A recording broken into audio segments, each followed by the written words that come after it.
What would a set of fresh eyes notice when they visit your camp when it's running in the summer? This is CampHacker. Come find our show notes and our blog for camp directors and leaders at camphacker.tv.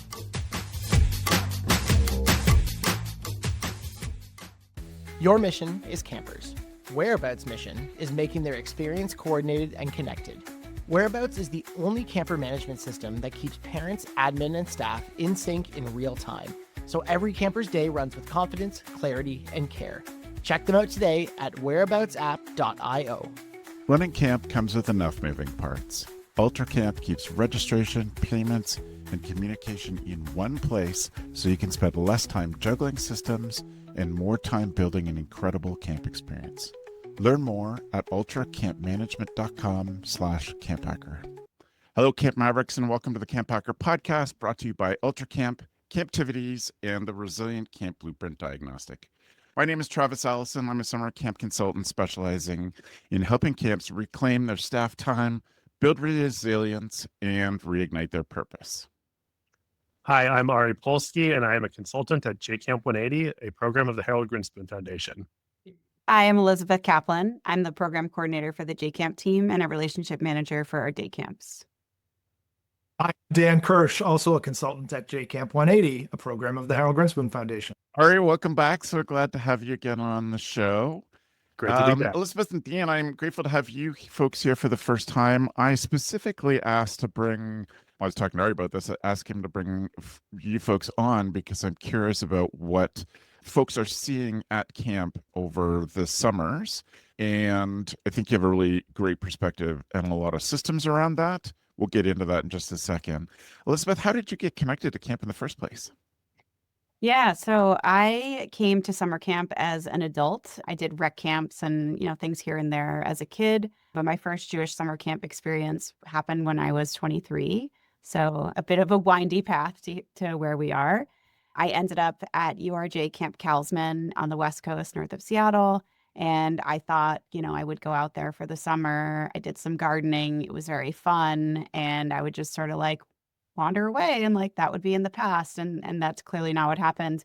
So I met my husband that summer. I met many, many friends and sort of launched a Jewish professional career. Since then, I have worked as a overnight camp professional, most recently at Camp Laurelwood, which is an independent camp in Connecticut, right before I came here to HGF.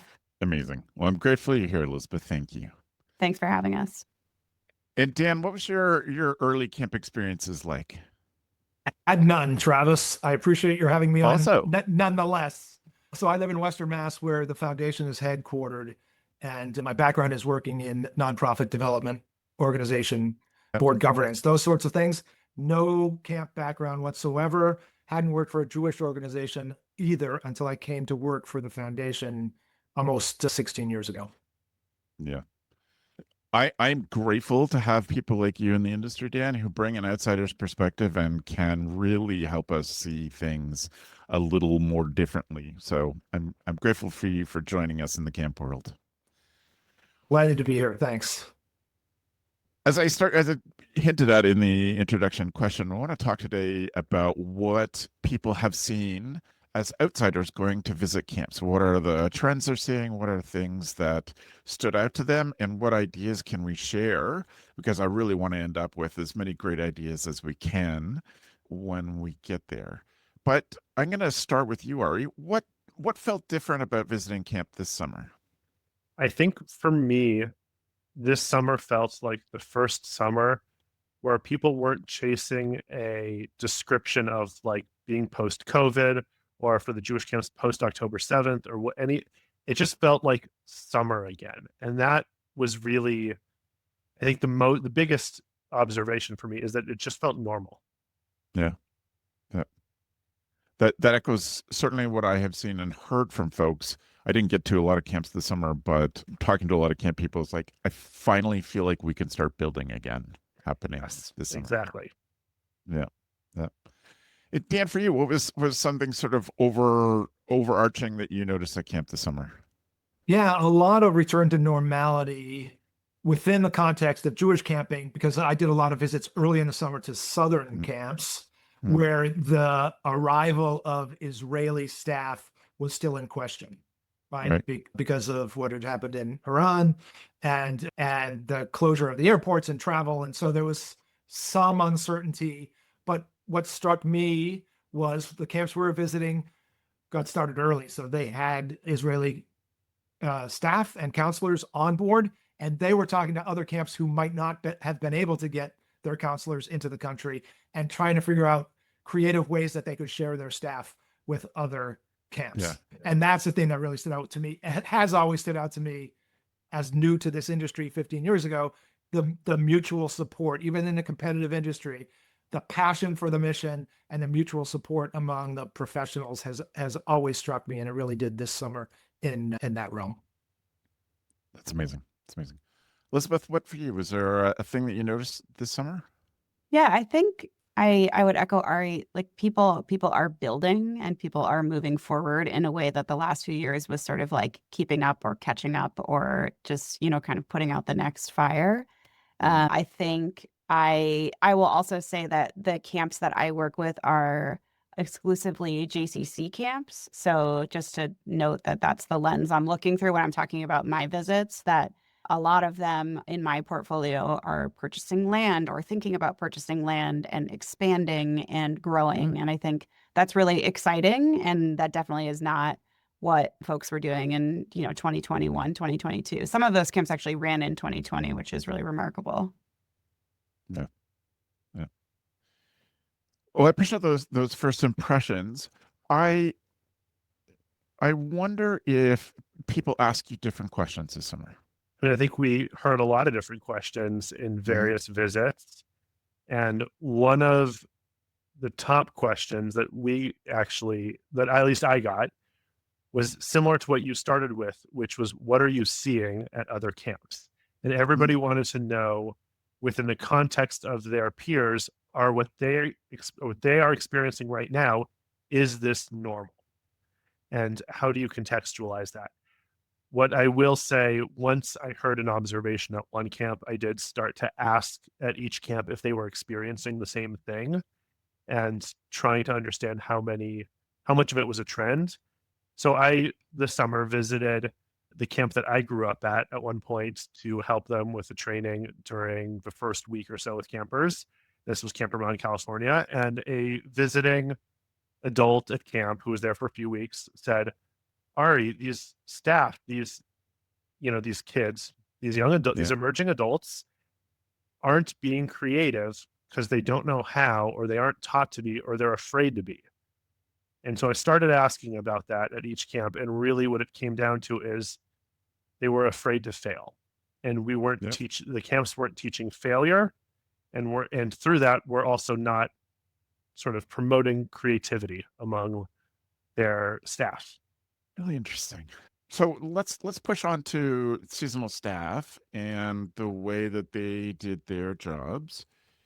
I think that there's some bigger trends that we've talked about, which really echoes what you were saying, Ari, that people are surprised that the lack of skills, and it seems to me like it's lack of examples to follow, and I also think that we're also getting past that group of people who had camp taken away from them when they were 16, 17, 18, and who don't have that sort of foundational, I'm a pseudo adult now looking at camp through a different lens.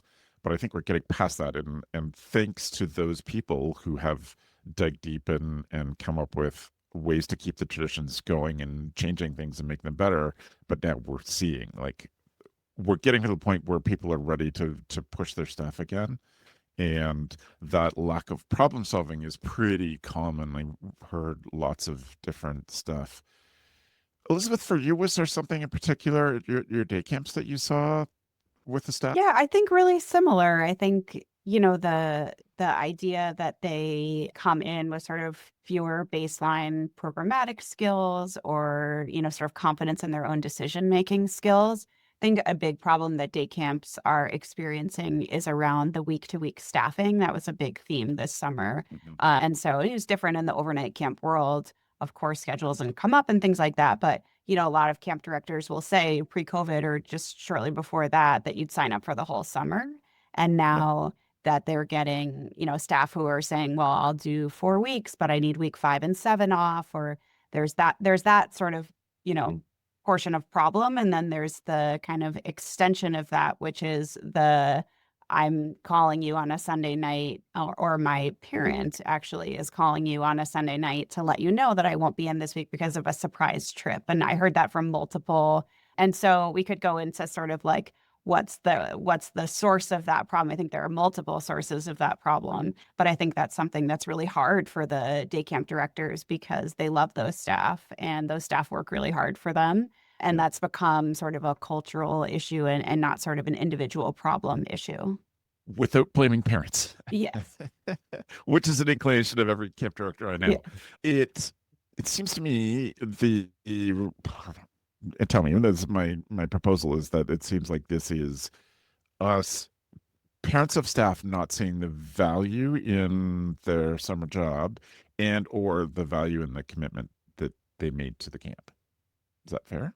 Yeah, I think that's one piece of it. But I also think there's this other piece of like the nuclear family spending time together that became very important during COVID, and that people, we've heard about people going to less camp overall. The 8-week has become the 4-week or whatever. That's happened at lots of places. And part of that is, I think, about families that are valuing spending time together. So I think there's just so many different parts of the equation that are creating this difficulty for day camp directors. I think, Elizabeth, that, building off of that, I also think that this is related to, I'm sorry to Elizabeth and Dan who have heard me on this soapbox for way too many instances, to the E-Jewish Philanthropy article from August of this past summer. The title, "The Covenant of Overnight Jewish Summer Camp is Broken and It Must Be Restored." Now, the article goes to say all this stuff about how parents and camp professionals relate and interact. And I think that there's a two-way blame street on this one, in that parents aren't leading with trust of the camp professionals and are actively undermining some of the rules of camp. I will just name that. And I think camp directors aren't earning the trust and respect of those parents by way of clearly articulated, here's why we're doing what we're doing, and here's how our values influence these decisions. And creating communications that are, a lot of camp communication is so heavily, here's what you need to do checklists, and not of, here's who I am and why I think the way I do and why I lead the way I do. So I just feel like there's not that relationship building with the camp professionals as there may have once been. And I think camp professionals aren't homegrown as often as they used to be from that camp where everybody knew them of that community.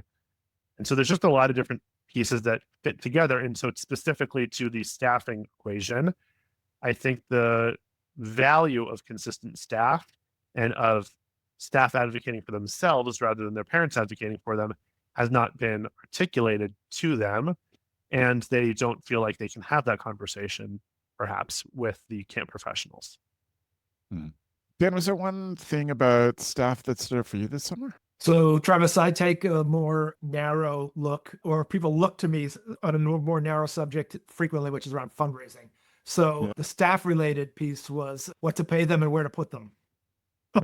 So talking to camps who were being more strategic with discovering that little bits of money could really leverage great loyalty among the staff that they wanted to keep, so that they weren't being overly restrictive in how they use their staffing funds, but much more smart and strategic. And then so many camps, every camp maybe, dealing with staff housing, where to put them, how the availability and the quality of it affects their ability to recruit and keep the people that they want to recruit and keep. And can you tell us who's doing it creatively? Is it something we can actually raise money for? Will donors actually respond to that? Will they get that story? Those kinds of questions came up and have been coming up for years, but particularly this summer. That makes sense. I think that's related Please to, go ahead, to the Elizabeth, I'll remember. Yeah, I think that's related to the sort of like diminished confidence, like skill level program delivery level of the average staff member at this moment, because many camps will say, well, I need more adults. So in order to have more adults, I need more adult style housing, or I need housing where somebody's small children can live, or I need housing, where a camper who doesn't want to be in bunk for the whole summer can join in for part of it, or just any number of additional type staff needs that didn't exist 10 years ago, probably 15. Mm-hmm. One of the CampHacker co-founders, Dan Weir, put out an article recently, and he kind of talked about it last year when he was on here, about recruiting staff and how one of the big sort of head bumping moments between camps trying to recruit year-round staff and people applying for those jobs is their own ability to have a quiet place to themselves that's nice, that they can be rested in the summer. And the camp sort of pushing back with, well, the last camp director just used the same accommodation and they did fine. And my response to that mentally is always, well, sure, but that cabin hasn't been cleaned since that camp, or painted since that camp director moved in 15 years ago. And nice of you to repair the screens, but nothing else has really changed. And so I think camps are starting to wait. Anybody who's doing full-time year-round recruiting has found that accommodation and pay is a big thing that people are really putting their foot down about. I won't get onto the soapbox of this is how we've always done it, because I think we all know that one. What I will say is that this has come up in numerous site visits and discussions with camps, especially when they are engaging in a strategic planning process or a master or site planning process, and really thinking critically about what do they need to operate as a business that can meet its bottom line, and what do they need in order to fulfill their mission. And oftentimes both of those come out to, we need more housing that can serve adults, and we need more individualized spaces around camp.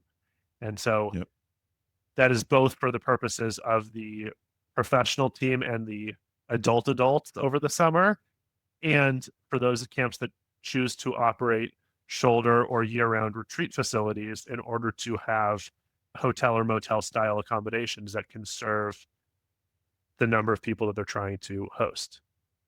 I think that goes all the way down to things like what a wash house looks like in 2026, how we would design those things. And one of the camp's always been this way, things that's been driving me crazy the last couple of years is I've been pushing client camps whenever they're building that they need air conditioning. You cannot safely run camp without air conditioning anymore. And they're like, well, like Jeff, I don't know. Like, yeah, but you never had 11 days in a row of 90-degree heat. Like, you had a couple of hot days and then it would be reasonable. It's just not the same.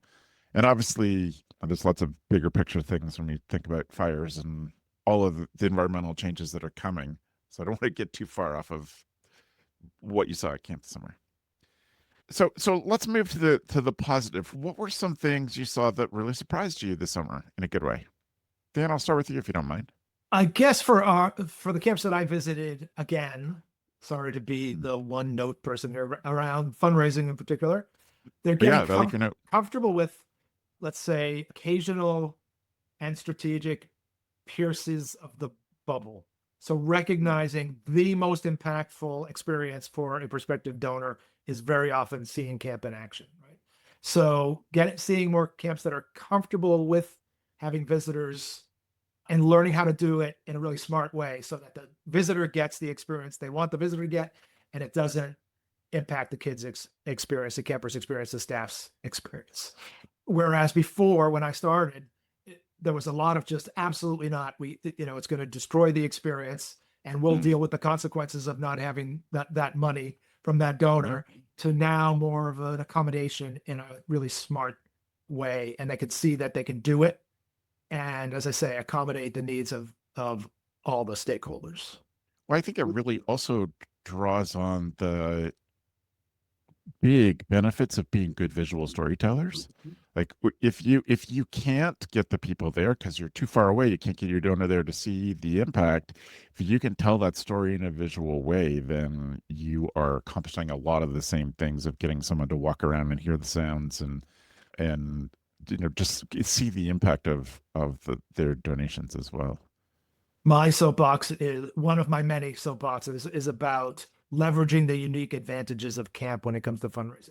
So not sounding like every other nonprofit when it comes to fundraising, because as you say, visual storytelling, verbal storytelling, life transformation stories happening every day at camp. Yes. In ways that tons of other nonprofits would just be dying to be able to share with donors or prospective donors.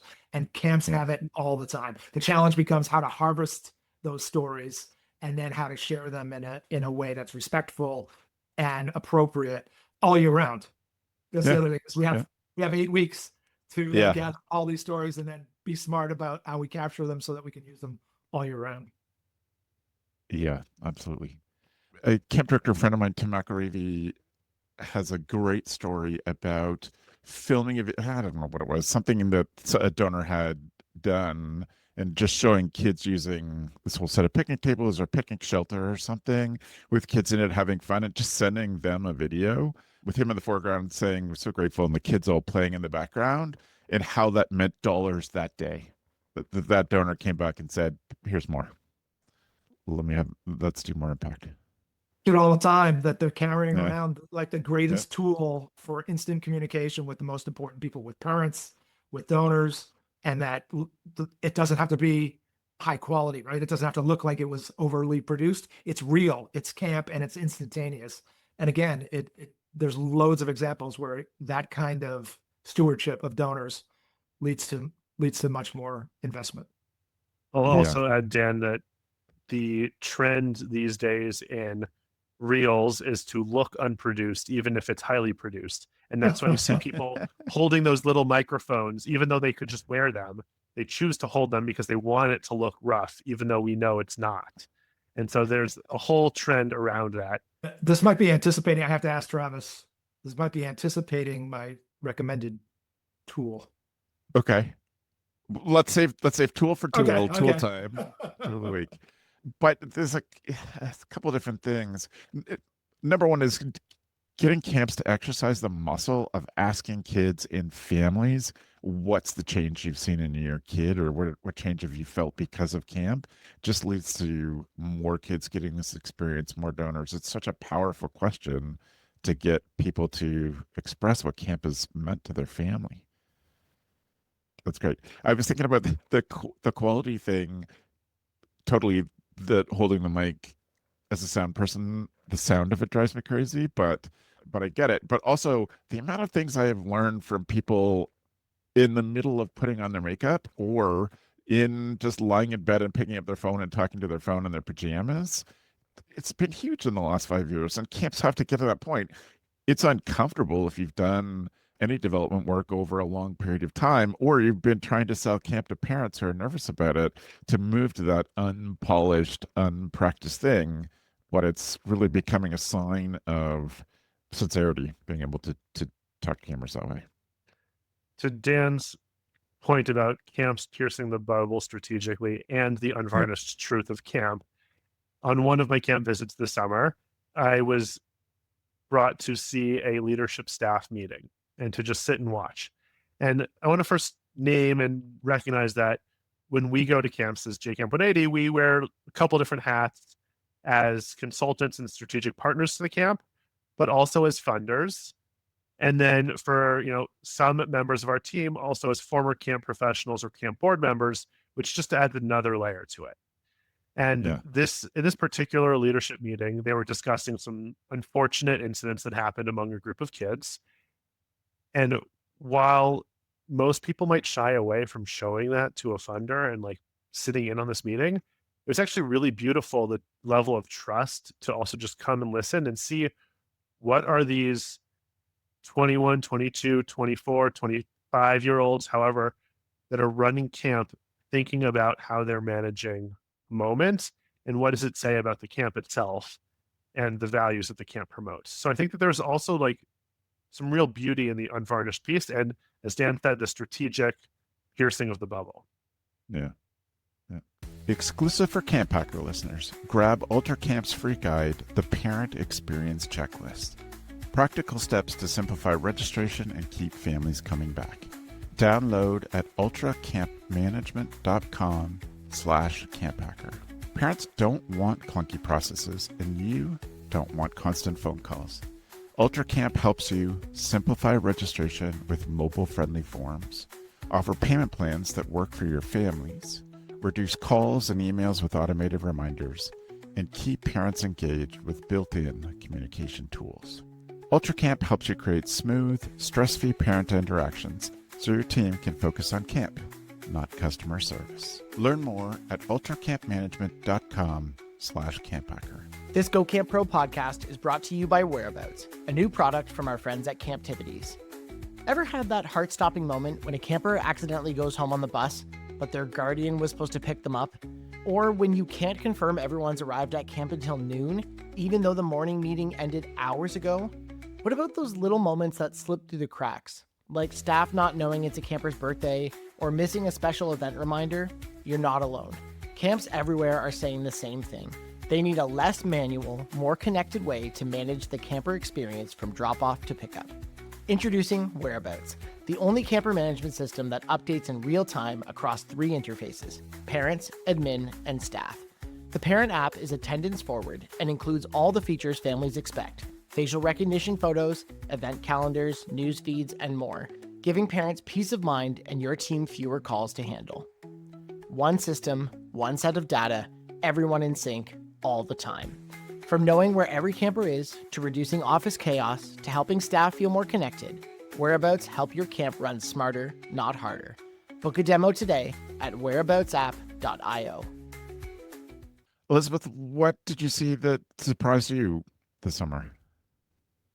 I think I walked away from my summer visits just really invigorated by the power of the day camps and just how many kids and staff members there are impacted by Jewish day camp daily. I forgot to say this in my intro, but I have worked at the JCC of Greater Boston. So they have a huge offsite day camp that serves around 1,600 kids per summer. And so I know what it's like to be at one of those camps, but I think this summer really gave me sort of an institutional view of just like how big of an impact that the Jewish day camps are having. And I think I saw a ton of creativity. These are day camps with a variety of different resources. Some of them have a camp offsite. Some of them are in the building. Some of them are using, some storage place with like different dividers up for a changing space because that's what they have to do. And they just sort of like make it happen every day. And I think it's really an inspiring thing to have seen. And then I also saw a lot of our day camp grant at work. I saw a lot of completed projects. And I think, sometimes we talk about we're not giving away, $1 million projects for these camps. They're smaller projects, but the impact of them is really felt. We had a couple of camps build amphitheaters that I got to see this summer. And those camps just really spoke meaningfully about how transformative a gathering space was for their community and how it starts the day off on a different tone. And it really enables their work in such a powerful way. And so that was definitely, I don't know if surprise is the right word for that. Like, I think, we know that we've talked about it, but I think really just like seeing that over and over again at my visits was really wonderful. Yeah. I want to change a couple questions before we bring this to an end, this part of the podcast to an end, but one of which is, maybe you don't all have an answer to this, but if you do, I'd love to hear it. Was there something physical or a system or something you saw at a camp that you're like, people should really know about this? This would help every camp every camp ever. I'll give you two a moment to think because I've got something that I'm going to jump in with here. So Great. First of all, I will say I'm actually working on a photo essay on that we'll host on our website of all the little observations that I saw everywhere. And I'm looking forward to sharing that. I want to share a broader theme. And Travis, you've heard the story before. I was visiting a camp and they had these small, probably 3 feet long gas tanks outside of just about every building. And I asked them, what's the deal with that? And they said, what are you talking about? And the camp had no idea because they had been blind to them because they're just part of their everyday visual. And so this is Yeah. not like a wow moment, but it was oh, what does it look like to walk into a site with fresh eyes and say, why are these all here? And also, like, why not put a fence around them and paint them pretty and make them go away or blend in or whatever you want to do to just use them and like they're a blank canvas, utilize them. Yeah. Yeah. That's great. And I had shared back with Ari a propane tank that I saw that was covered to make look like a wooden log in a zoo that we took our granddaughter to. So I appreciate you sharing that one here, Ari. Elizabeth or Dan, was there anything that stood out for you, just sort of systems wise or fresh eyes view on things? Refer to Elizabeth while I still try to come up with one. No, it's fine. Nothing Yeah. comes immediately to mind. Yeah. Great.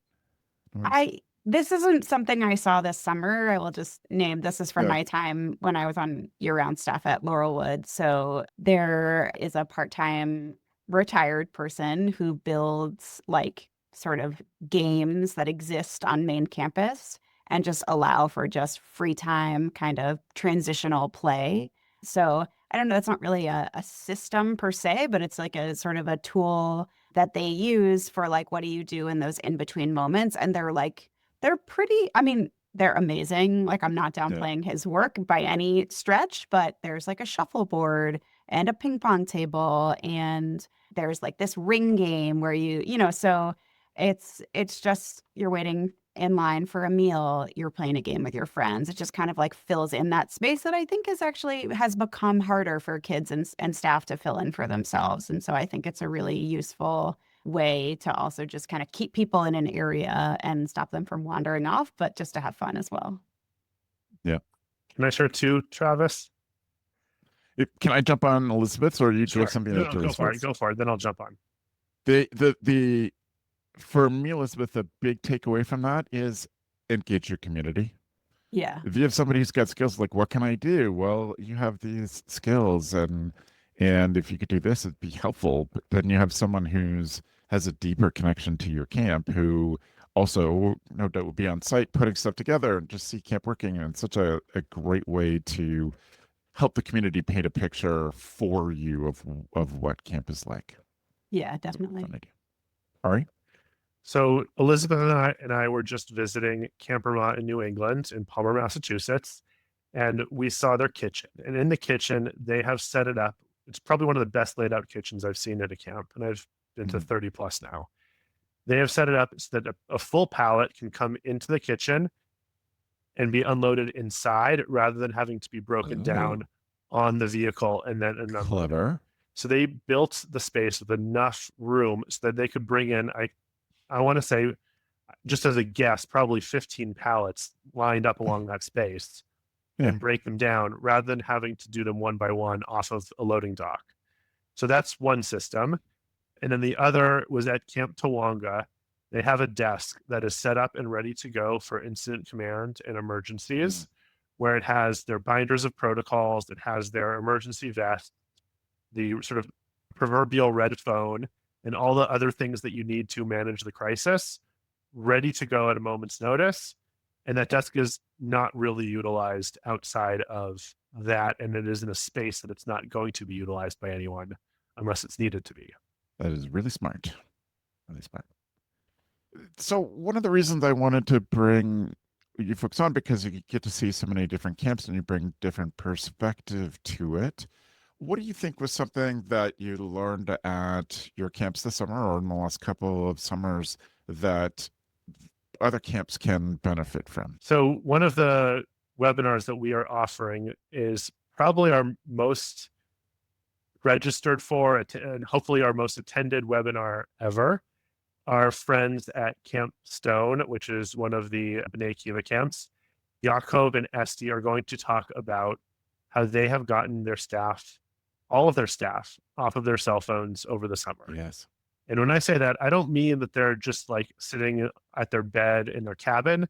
No. They're in like the staff lounge in a cubby. They never leave that building or the building area. And 150 of their staff members, second session last summer, opted to lock it in the director's safe for the duration of the session. And so one of the really cool things from working with so many camps is we get to learn about things like this and share ideas like this and cross-pollinate. And that's sort of my favorite part about what we do, is being that cross-pollinator.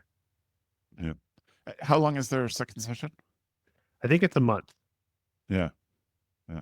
And it's a really interesting thing that we're starting to see some of the research coming out of schools that have had kids put their phone away and not, just lock them away, and what a difference in the culture in the classroom and kids learning it has been. And so I anticipate that the lessons are pretty similar when it comes to staff, just a different culture. I remember this summer that we took the TV out of the staff lounge that had, play DVDs on it. And it was obviously a big deal the first summer because it was something the staff really loved to do, but such a big culture change for us to watch our staff in their relaxation time, having good conversations, making music together, all of those things. So Yeah, Travis, I would say my first summer at overnight camp, again, I was in my young 20s, so cell phones were abundant, but there was no Wi-Fi on campus besides a few areas, and there was no cell phone service. And we played board games every night. We hung out. We built friendships with each other. And it was so different than my first summer as an overnight camp professional, where not only were there phones everywhere, but there was massive cell phone service and a changed cultural reliance too on, it's about 10 years later. So I think when I think back about that summer, it's I miss that, I miss just the culture and vibe that we created. And it also reminds me, we're supposed to believe that kids don't read anymore. That's what all the headlines say. Yeah.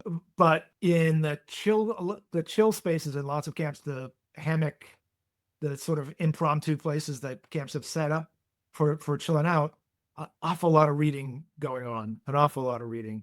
Our foundation happens to have a huge book-based program called PJ Library.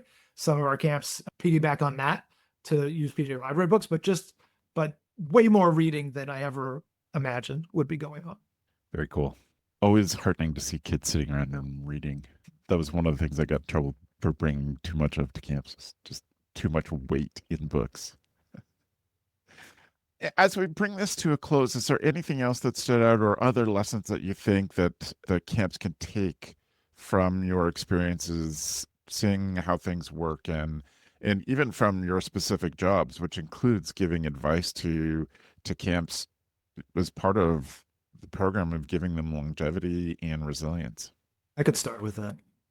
Another soapbox message, certainly the other people in the Zoom have heard a lot, is people want to help.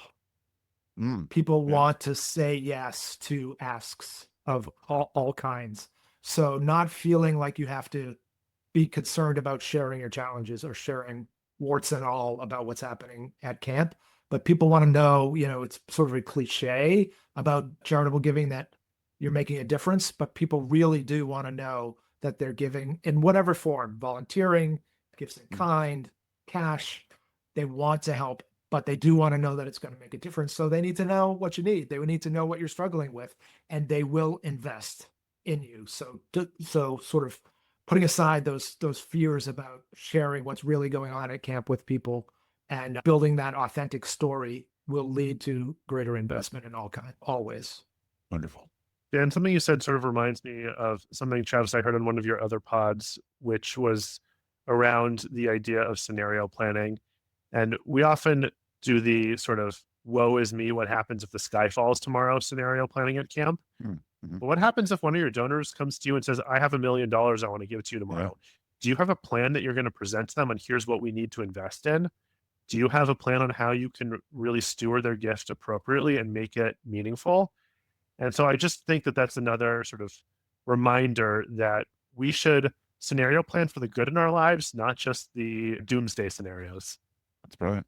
Elizabeth, is there anything sticks out to you Yeah, I think what I walked away with this summer is really just kind of an amazement of how many dedicated professionals with great ideas there are out there, and the power of the sharing that's going on, between we do some of that sharing, of course. There's also Mhm. lots of other networks that are out there. And so the the willingness of the people to both contribute and also to receive from those spaces, I think at different times, I want to like us to continue to lift up and have them do. Because I think like the answers are all out there, right? Like we talk Yeah. about that a lot. We're pollinators, we share, we help them, we give them infrastructure, we do lots of things. We are a funder, but we aren't the people that have all the answers. Like they actually have all the answers.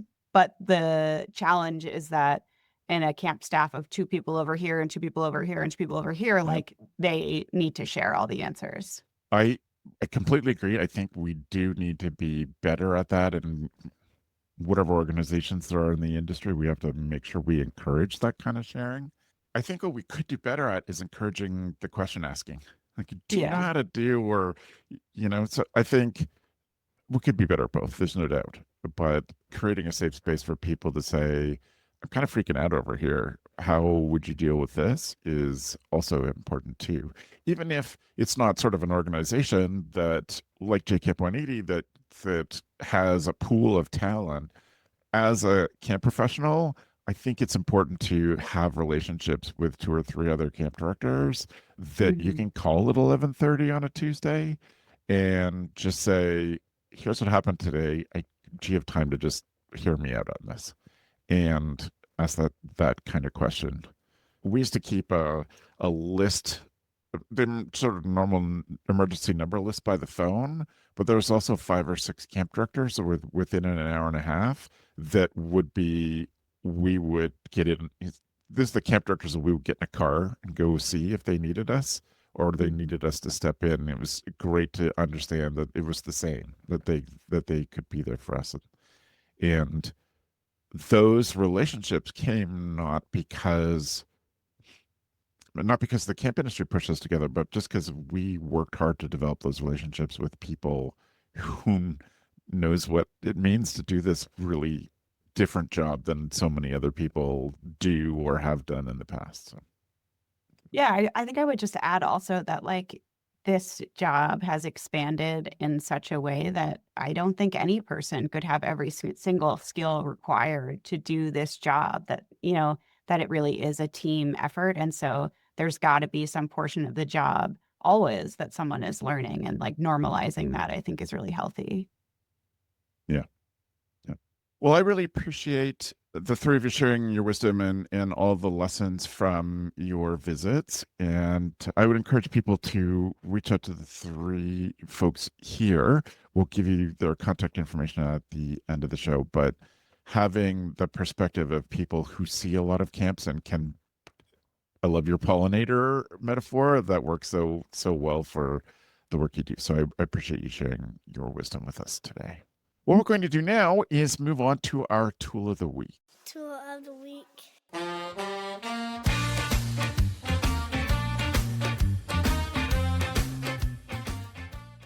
Our tool of the week is something that we do on every CampHacker podcast. We just ask our guests to come with a tool or something that they feel would make the life of a camp director easier. When I was prepping Elizabeth and Dan for the show, told them that we have had tons of free things, and our most expensive ever tool of the week has been a tractor worth $90,000.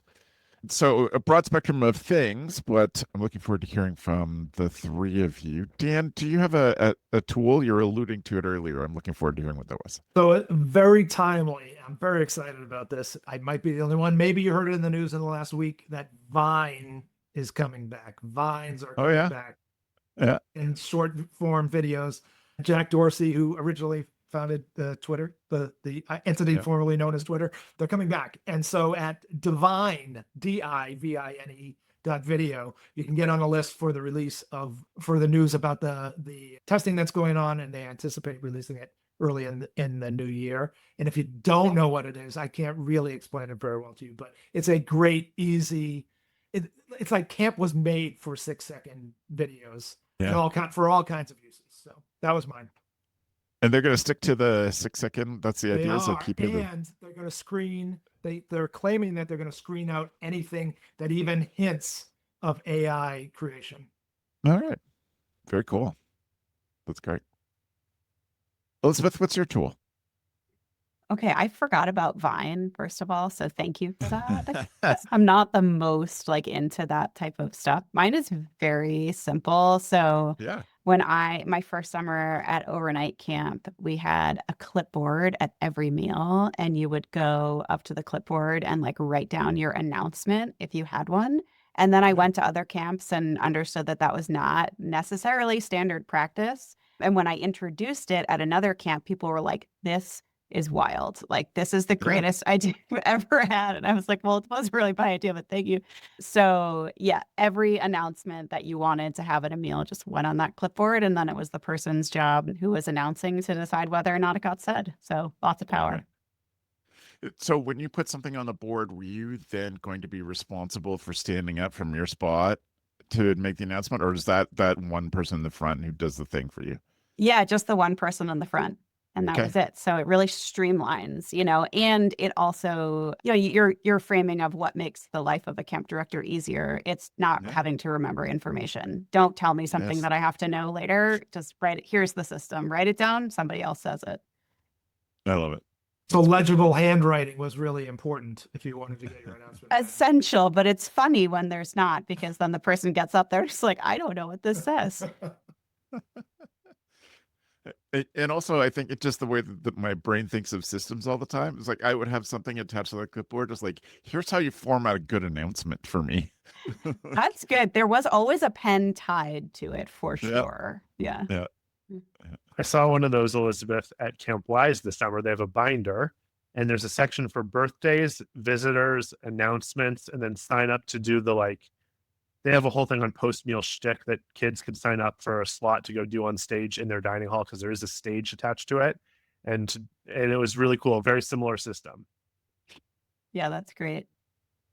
It's a great idea. Thank you. All right, what's your tool? So my tool is not free, and Dan is going to cringe a little bit at my suggestion that this will cost you time. It will cost you 17 minutes of your life, and I hope that those 17 minutes will be useful. It is a podcast episode from Lee Cockrell called, the podcast is Creating Disney Magic. The episode is called Don't Get Accustomed to Average. And I think it is so easy to get stuck in how we've always done it and how things work, that I think it's very hard sometimes to break out of how can this be, how are we doing things, and how can this actually be better? Take a moment, listen to this, think about how you can level up whatever one element or very narrow aspect of your camp or your life you might want to level up in through the framework that they talk about on this podcast with Lee Cockrell. Appreciate you sharing that, Ari. That reminds me that if you go to camphacker.tv/podcast, you can find past episodes and all the tools and the contact information for our guests. My tool of the week, I'm surprised I haven't mentioned it because it has been such a massive change in the way I work. And I think that there are some very poor imitations of this app that I'm going to talk about that just aren't as thoughtfully done. So I have accepted a couple things in the world. One is that AI will make my life a lot easier if I'm really intentional about it, and that I need that kind of help just for the way that my brain works. It's very helpful to me. And in accepting things, I allowed a second company to take a look at my emails, since Google runs my email anyway. And I use an app called Shortwave that pulls in my Google email and will help me sort it and do some of those things. It also studied 5 years of my outbound emails, and built a like how Travis talks in email system. And so I can go in and just blather at, in that space using another tool I talk about all the time, Whisperflow. And I just speech to text it into the box that you write your emails in, and then I hit the little magic wand thing, and it rewrites it for me. And it is funny when it's trying to teach us something. It's like, I think we could maybe be a little more softer with this opening. And so I rewrote it for you. It's like, yeah, that's exactly what I need you for. And there's other times it's like, you said you're going to mention something, you didn't mention it, or I think this would be better if we had a strong close. So how do you feel about this with a sort of a stronger call to action in a more businessy email? And honestly, Shortwave has cut my email inbox out. And it has meant, again, just because of the way my brain works, email is a thing that I would put off responding to all the time. And so I just end up with a lot there. And it was a lot of stress. And this, if it's somebody I don't know, I can just, without even starting my blather speech to text thing, I can just hit the magic wand, like you take the first draft, and then I'll go in and edit. But that has cut so much time out of my day staring at a blinking cursor, and I think has made me much more capable of responding quickly. And we all know that fast responses are certainly what parents expect of us, and it has been a great tool. So again, if you go to camphacker.tv/podcast, you'll see the link to sign up for Shortwave. So again, thank you to the three of you for joining us today. Elizabeth, if people have follow-up questions, how do they get in touch? Yeah, well, I actually answer the JCamp 180 at the Harold Grinspoon Foundation main number. So, you can feel free to call that. But truthfully, you can email me, ekaplan, EKAPLAN, at hgf.org. And that's probably the best way to reach me. Great. Elizabeth, thank you so much for being on. Thank you. And Dan? So because I've been at the foundation so long and I was the first Dan, I am Dan at hgf.org. Could not be simpler. And happy to respond to anyone's questions or expand on anything we talked about today. And thanks for having us, Travis. Really appreciate it. It was fun. Of course. We probably haven't talked enough about this. But I'll bring it back to it. Ari, how do people get in touch? You can reach me at apolsky@hgf. My email will be in the show notes, or you can find me posting random links to cool photo related things in the Summer Camp Photographers and Videographers Facebook group. Yes, and thank you for running that. That's been a pleasure to be involved in for so long. I just sort of skipped over what JCamp 180 is because I know, and we've had folks on the show before from the organization. But is there one of you be willing to take on just a quick blurb on what all it is specifically that JCamp 180 does, and what you're offering to Jewish camps across the USA and Canada?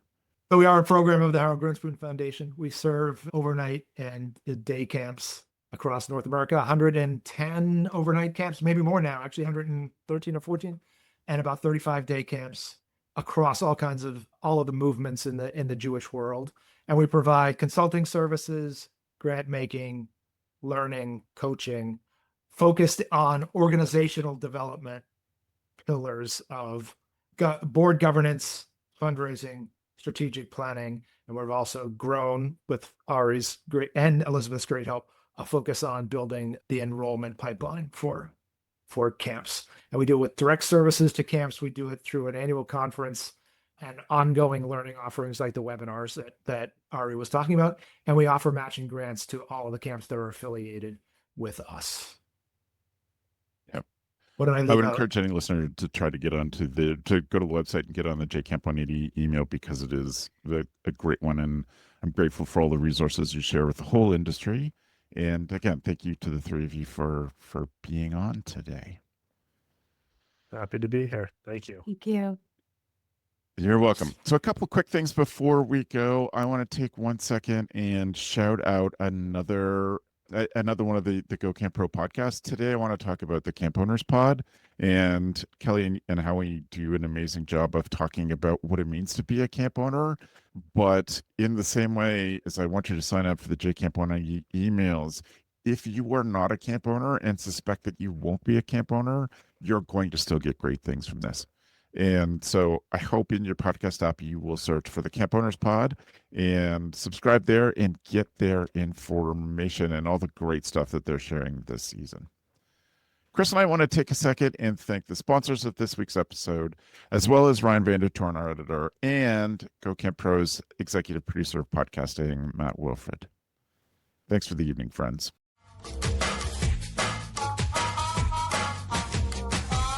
The Camp Hacker podcast is brought to you by Beth and Travis Allison, summer camp leadership training and marketing consultants. Thanks for listening. Camp Hacker, bringing your world into focus.